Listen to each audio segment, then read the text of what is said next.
Well, in Plainville, one company specializing in keeping elderly patients safe offered their expertise on disaster planning.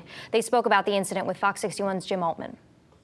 Irma's aftermath has proven particularly tragic in Hollywood, Florida, where earlier this week it was discovered 8 elderly residents of this nursing home were found dead. The victims suffering the effects of unbearable heat after the power went out and a backup system failed to turn on the air. Anytime you're losing lives in a healthcare facility and it's due to a disaster, that is truly a catastrophic event. That's Scott Aronson. This report, facilities on generator power. He's the principal at Russell Phillips and Associates in Plainville, a local company that does disaster planning around the country for healthcare facilities.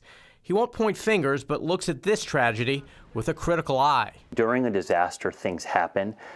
What we work on in looking at this is how do you prepare for and how do you respond effectively within a healthcare facility, because they are protecting the lives of patients who can't protect themselves. Aronson added that having portable cooling stations available would have been key, and ultimately the decision to evacuate needed to be made sooner. This is literally the dashboard that we would look at during a disaster event in the state of Connecticut. Here in Connecticut, he says, we have a strategy for our nursing homes called the Long-Term Care Mutual Aid Plan, used both in Storm Sandy and Hurricane Irene. The nursing homes all belong to this mutual aid plan, and it is designed for rapid response and making sure there's full accountability on every single building. We can rely on the government, we can rely on regional response, but at the end of the day, it's about people helping each other. There are things that can happen. It's a disaster. That's the reason why the term is out there.